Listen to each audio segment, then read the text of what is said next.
वंदे मातरम। नमस्कार, जय श्री राम। अब फिर एक ऐसी कला के क्षेत्र की बात हम इस वीडियो में छेड़ रहे हैं और उसके साथ ही एक ऐसे कलाकार, एक ऐसे व्यक्ति जिसकी अपनी छवि है, जिसकी अपनी पहचान है, उसके आवाज़ के कारण, उसकी एक लंबी देह यष्टि के कारण और साथ ही उसका अपना एक समग्र अपीयरेंस के कारण दो लोग हम एक साथ चुन रहे हैं। यद्यपि दो लोग चुनते ही एक व्यक्ति को बड़ी हो सकता है लगे कि मेरी तुलना उस छोटे से कलाकार के साथ क्यों की जा रही, लेकिन मैं इसलिए करना चाह रहा हूं कि ईश्वर जब आपको इस संसार में भेजता है तो वो ये नहीं देखता कि वो किस राजा के यहाँ भेज रहा है, किस गरीब के यहाँ भेज रहा है, आपको कलावंत क्षेत्र में भेज रहा है या कहाँ भेज रहा है, यद्यपि वो जानता है, लेकिन वो कोई परहेज नहीं करता। आपके यहाँ आने के बाद में आपकी अपनी दुनिया कभी अपने अपने कलात्मक समर्पण से, अवसरों की उपलब्धता से आप करते हो और कभी कभी वो पारिवारिक पृष्ठभूमि से मिलती है। हम उसमें नहीं जा रहे हैं। मैं दो ऐसे जो व्यक्ति हैं उनकी बात कर रहा हूँ। एक है अमिताभ बच्चन। अमिताभ बच्चन अपने संघर्ष से, अपने कलात्मक समर्पण से और अवसरों की उपलब्धता और उनके भीतर जो अभिनय का अकूत भंडार है उसके दम पर उन्होंने एक स्थान बनाया। उनके इस स्थान को बनाने में दो चीजें बड़ी महत्वपूर्ण थी, बल्कि हम कह सकते हैं तीन चीजें बड़ी महत्वपूर्ण थी। अब तीनों चीजें कौन सी? नंबर एक, उनकी आवाज। आवाज कोई कहां से लेके आएगा? आवाज तो प्रकृति प्रदत्त है, आवाज तो जेनेटिक है, आवाज तो अनुवंश में प्राप्त होती है, वंश परंपरा में प्राप्त होती है। आपकी अपनी अपनी जन्मना वह उर्वरता और उसके साथ ही आपकी प्राप्ति में उसका योगदान होता है। तो एक आवाज, ये जो दबंग और आत्मविश्वास भरी एक गजब की आवाज है, वो अमिताभ बच्चन को प्राप्त हुई। दूसरी चीज जो अमिताभ बच्चन के पास थी वो थी अभिनय की गजब की उनके भीतर ऊर्जा, क्षमता, गहराई और अवसर की उपलब्धता। ये सब कुछ हुआ। अमिताभ बच्चन जब आए तो अमिताभ बच्चन केवल अमिताभ बच्चन जैसे ही एकमात्र कलाकार थे। तो एक आवाज, दूसरा उनका अभिनय क्षमता और तीसरा उनकी ऊंची हाइट, ये तीन चीजें मिलकर के अमिताभ बच्चन बनता है।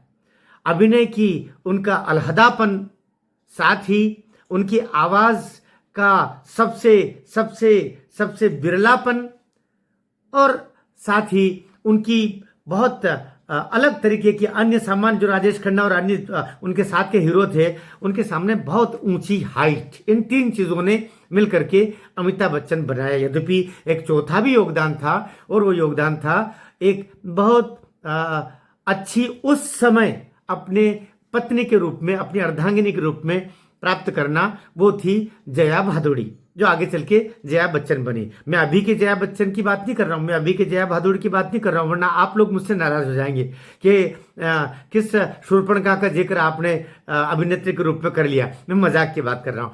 समानांतर रूप से इन्हीं तीन चीजों से एक और अभिनेता निकल करके आया। उसका उदय बहुत विलंब हुआ। ये उदय हो रहा उसका कब? 85-86, 1985-86 के लगभग एक सीरियल आया महाभारत। महाभारत में भीष्म का रोल वो करता है। उसका नाम होता है मुकेश खन्ना। मुकेश खन्ना 1988 से 1990 के बीच 2-2.5 साल जो छोटे पर्दे का बड़ा कलाकार था। भीष्म पितामह आते ही पूरा पूरा पर्दा, पूरी बैठक और पूरा इर्द गिर्द केवल भीष्म पितामह ही दिखाई देता था। लोग प्रतीक्षा करते थे अर्जुन, नकुल, सहदेव, गांधारी, धृतराष्ट्र, आपके जितने पात्र हैं सब आएंगे, भगवान कृष्ण भी आएंगे। कृष्ण की तुलना तो करना भी नहीं चाहिए, लेकिन सबसे अलग भीष्म के आते ही केवल भीष्म दिखाई देते थे।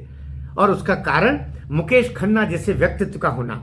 मुकेश खन्ना के पास में भी ये तीन खूबियां थी। एक, दबंग, अलग हट करके गजब की आवाज जो अमिताभ बच्चन के पास थी, वो अलग थी, ये अलग थी। मैं दो हिमालय एक साथ लेके चल रहा हूं। आवाज में मुकेश खन्ना का कोई तोड़ नहीं, वही दबंगता और वही गजब का आत्मविश्वास, और आवाज के भीतर एक और गूंज सुनाई देती थी, वो मुकेश खन्ना के पास थी वो ही कहीं न कहीं अमिताभ बच्चन के पास थी। तो आवाज मुकेश खन्ना के पास थी। दूसरा, अभिनय की गहराई, गजब की गहराई। और यही कारण था कि मुकेश खन्ना के आते ही सब लोग टीवी से चिपक जाया करते थे। और तीसरा उस व्यक्ति का था, क्या था? वही अमिताभ बच्चन की हाइट, मुकेश खन्ना की भी हाइट, समानांतर रूप से लगभग उसी हाइट के जो दो व्यक्तित्व। लेकिन यहीं आकर के, और मैं अगर लंबे इतिहास में जाऊं तो मुकेश खन्ना ने 1988-90 के बीच में महाभारत किया।